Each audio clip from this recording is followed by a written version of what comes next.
لیکن اب جب میں نے آپ سے بات کی تو مجھے لگا کہ آپ میں تھوڑا وہ ایک فنی فیکٹر ہوتا ہے نا، آپ میں وہ بھی ہے. جی جی. یعنی لوگوں میں گھل مل جانا اور خوش مزاجی اور یہ تمام چیزیں. تو جو آپ شاعری کرتے ہیں اتنی سنجیدگی والی، تو وہ کیسے کر لیتے ہیں؟ یہ میں نے آپ کو عرض کیا نا کہ مزاج پر ڈپینڈ کرتا ہے، اور جب ہم دوستوں میں بیٹھے ہوتے ہیں، مزاج اچھا ہوتا ہے تو لکھ لیتے ہیں اس قسم کی شاعری بھی. صرف یہ ہے کہ اسے محفوظ نہیں کرتے، یہی ہے. اور باقی یہ ہے کہ سنجیدہ شاعری جو ہے بھی پسند ہے، اور پاکستان بھر میں جاتا ہوں. زیادہ میں اپر پنجاب کی طرف مشاعرے پڑھتا ہوں. اس طرف ہے میرا اس طرف ہے، لاہور، اسلام آباد، پنڈی. ابھی 2-2.5 ماہ پہلے گیا تھا تو میں انشاءاللہ 6-7-8 شہروں میں مشاعرے پڑھ کے آیا ہوں. اب پھر شیڈول دیا ہوا ہے ستمبر کے اینڈ پہ. انشاءاللہ یہ لاہور سے سلسلہ شروع ہوگا اور مری تک، وزیر آباد، جہلم، سیالکوٹ. تو لوگوں کا آپ کو کس طرح کا رسپانس دیکھنے کو ملتا ہے؟ آپ کے مشاعروں میں ینگ جنریشن ہوتی ہے یا زیادہ تر زیادہ عمر کے لوگ ہوتے ہیں؟ دیکھیں میری تنظیم یا نوجوان نسل کے جو لوگ ہیں، آپ ان کی جو کوانٹٹی آپ دیکھتے ہیں کہ یار یہ بہت زیادہ تعداد میں ہمارے پاس موجود ہے؟ نوجوان نسل کو جو آگے لانے میں نے ہمیشہ کوشش کی ہے. 2006 میں میں نے انصار ادب تنظیم بنائی، جس میں اس کا مقصد یہی تھا کہ نوجوانوں کو پروموٹ کیا جائے. اب تک مسلسل کام کر رہی ہے. ملتان میں آپ ریکارڈ اٹھا کر دیکھ لیں، اگر کام ہے ملتان میں صحیح معنوں میں تو وہ میری تنظیم انصار ادب کا ہے. یہاں پر کچھ درباری لوگ ہیں جو قابض رہے ملتان کی ادبی بیٹھک پر. یہ دیکھیں کتنی بڑی زیادتی ہے کہ 12.5 سال ایک تنظیم صرف ملتان آرٹس کونسل میں پروگرام کرتی رہی ہے، اور واحد میں تھا آواز اٹھانے والا. میں نے یہاں عرض کیا کہ ہم لاہور جاتے ہیں، فیصل آباد جاتے ہیں، دوسرے شہروں میں جاتے ہیں، ایک ہی ٹائم میں 2-3 پروگرام ہو رہے ہوتے ہیں، 2-3 ہال موجود ہیں. بالکل. تو یہاں پر دیکھیں اتنی بڑی بے ادبی ہوئی ہمارے ملتان میں کہ 12.5 سال کوئی تنظیم یہاں کسی کو پروگرام نہیں کرنے دیا جاتا رہا. ہم ڈائریکٹر صاحب کے پاس گئے 3-4 سال پہلے. ہم نے کہا جی ہم نے یہاں پروگرام کرنا چاہتے ہیں. نہیں جی یہاں تو الاؤ ہی نہیں ہے، یہاں تو ایک تنظیم رجسٹر ہے، صرف وہی پروگرام کر سکے گی. کیا آپ کے باپ کی جاگیر بنی ہوئی ہے یہ؟ باقی تنظیمیں کہاں جائیں جی؟ اب میں نے کمشنر صاحب سے بات کر کے 2-2.5 ماہ پہلے یا 4 ماہ پہلے میں نے عرض کیا، میں نے کہا سر یہ پرابلم ہے ہمیں، تو ہماری باقی تنظیمیں کہاں جائیں؟ پورے پنجاب میں پروگرام ہو رہے ہیں. یہ میرا ذاتی مسئلہ نہیں ہے، میری تنظیم کو آپ جگہ نہ دیں. جو دوسرے لوگ ہیں ان کو تو پروگرام کرنے دیں نا. تو کمشنر صاحب نے مجھ سے وعدہ کیا.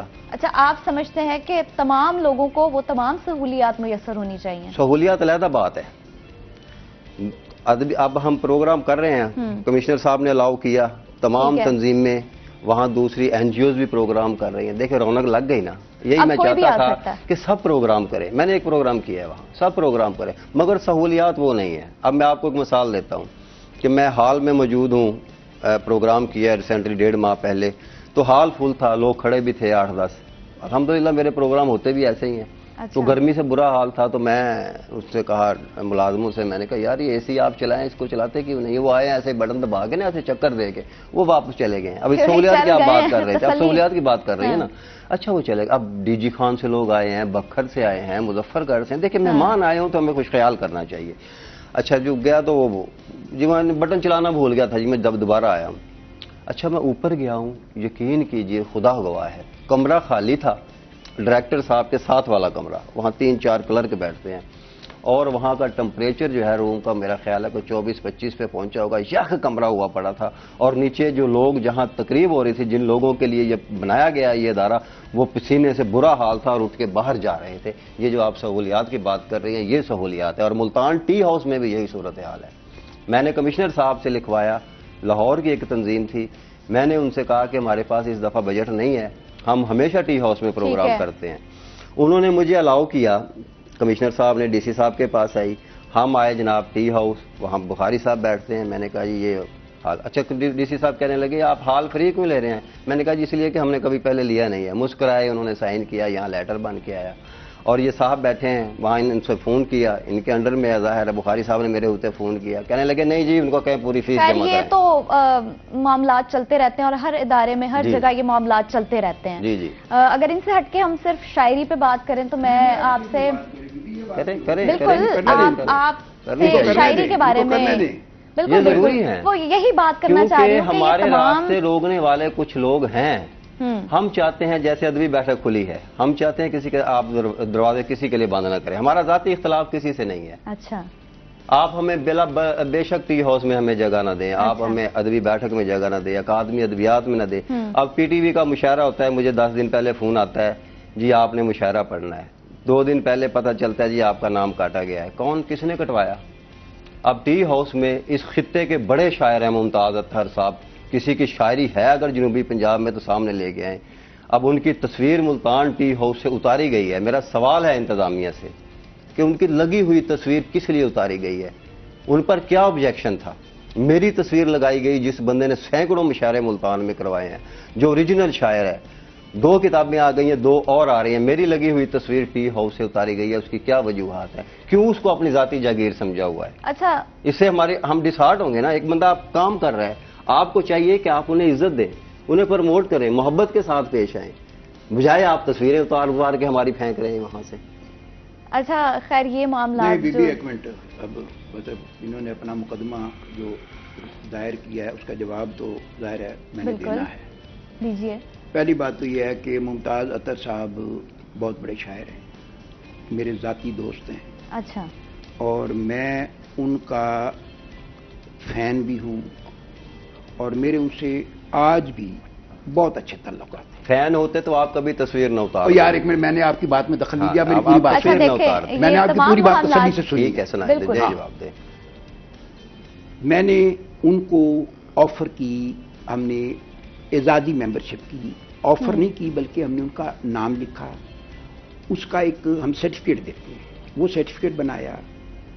سجاد جہانیہ صاحب ہمارے دوست ہیں، میں مطلب ایسی بات نہیں کروں جن کے گواہ نہ ہو۔ سجاد جہانیہ صاحب کہا جی میں ان کے گھر جا کے ان کو دینا چاہتا ہوں، اور ہم نے ان کی تصویر بھی لگائی ہے۔ اچھا، انہوں نے کہا جی میں خالد مسعود کی بہت عزت کرتا ہوں، میرے دوست ہیں، سب کچھ ہے، لیکن میرا کچھ بڑے پیمانے پہ اختلاف ہے کچھ اور لوگوں سے، تو میں یہ ایک تو ممبرشپ قبول نہیں کرتا اعزازی۔ ٹھیک ہے۔ نمبر 2 انہوں نے یہ کہا، سجاد جہانیہ صاحب کے میسج بھیجا کہ ان کو کہیں کہ میری تصویر اتار دیں ورنہ میں خود آ کے اتار دوں گا۔ اچھا، جب ایک آدمی، ہمارے دوست ہیں، میرا ان سے آج بھی تعلق ہے، میرے آفس آتے ہیں، یہ نہیں کہ میری ان کی شاعری سے تو ان کو تمام لوگ جانتے ہیں، ان کی شاعری کے علاوہ میرا ان کا ایک ذاتی تعلق ہے۔ ذاتی تعلق ہے۔ آپ ان سے کبھی میرے بارے میں گفتگو کریں گے تو آپ کو بتائیں گے کہ میں ان کا دوست تھا، دوست ہوں اور انشاءاللہ دوست رہوں گا، لیکن جب انہوں نے بااصرار کہا کہ آپ میری تصویر اتار دیں ورنہ میں خود آپ کو اتار دوں گا، تو ان کی تصویر اتار دی گئی۔ ان کی حکم کے، میں سمجھتا ہوں کہ میں تو یہ کہوں گا بڑے بھائی ہیں، ان کے حکم میں، نمبر 1۔ نمبر 2 انہوں نے بات کی جی کہ ڈی سی صاحب نے لکھا تھا کہ جی حال مفت دیا جائے تو مفت نہیں دیا۔ کوئی بندہ یہ ثابت کر دے کہ ملتان ٹی ہاؤس کا ہال کسی شخص کو کبھی کسی سرکمسٹانسز میں فری دیا گیا ہے تو میں اس کا ذمہ دار ہوں۔ اس کا ایک بورڈ ہے، ملتان ٹی ہاؤس کا ایک بورڈ ہے، ملتان ٹی ہاؤس سوسائٹی ہے۔ اس سوسائٹی نے یہ فیصلہ کیا تھا کہ اس کا ذریعہ آمدنی صرف اس کا ہال ہے، اس کے ہال کا کرایہ عام تقریبات کے لیے یہ ہوگا، ادبی تقریبات کے لیے یہ مختص کر دیا گیا۔ ادبی تقریبات کے لیے سبسڈائز ریٹ ہے، لیکن وہ کسی کو معاف نہیں ہے۔ کمشنر صاحب نے لکھا، ہم نے ان سے بات کی کہ یہ بورڈ کا فیصلہ ہے، آپ نہیں کر سکتے، تو وہ مان گئے اور اس کے بعد ہم نے کرایہ لیا ہے۔ تو اس میں مطلب اتنے ناراض ہونے کی کیا بات ہے؟ کتاب چھاپتے ہیں، اس پہ پیسے لگاتے ہیں، پینافلیکس بناتے ہیں، جا کے کارڈ تک چھپتے ہیں، اس پہ پیسے لگتے ہیں، جب ٹی ہے اس کو تھوڑا سا کرایہ دینا پڑتا ہے، اس پہ کوڑام مچ جاتا ہے۔ بالکل ایسے۔ اچھا مجھے مسعود صاحب یہ بتائیے گا کہ ملتان ٹی ہاؤس میں جو ممبرشپ کا کرائیٹیریا ہے وہ کیا ہے؟ کوئی نہیں ہے، مطلب آپ اپلائی کریں، آپ ادیب ہیں، آپ کی کوئی تصنیف ہے یا ایون نہیں ہے، نہیں بھی ہے، نہیں بھی ہے، مطلب کچھ ہمارے ایسے دوست نے لکھا ہوا ہے، انہوں نے کہا کہ نیچے ادب سے تعلق، ادب دوست، ہم نے کوئی ممبرشپ دی ہے۔ اچھا جس طرح کہ اب میرا ادب سے کوئی خاص تعلق نہیں ہے، تو اگر کسی بھی انسان کا کوئی ادب سے تعلق نہ ہو تو اس کے لیے بھی ممبرشپ کا کرائیٹیریا وہی ہوگا؟ ادب دوست کا ایک ہے نا، ہم نے رکھا ہوا اس میں کہ جو مطلب جو جسے پوئٹری لور ہے، کوئی لٹریچر لور ہے، آپ مطلب نثر کو پڑھتی ہیں، آپ کو چلے چھوڑیں، آپ کو وہاں پر جو ادیب بیٹھے ہیں ان کے ساتھ انٹریکشن کا آپ کو ایک موقع ملتا ہے، آپ چاہتے ہیں آپ آئیں۔ ہاں کچھ کرائیٹیریاز ایسے ہیں جن کا میں ذکر نہیں کروں گا، اس کو ہم نے تھوڑی سی پابندی کی ہے تاکہ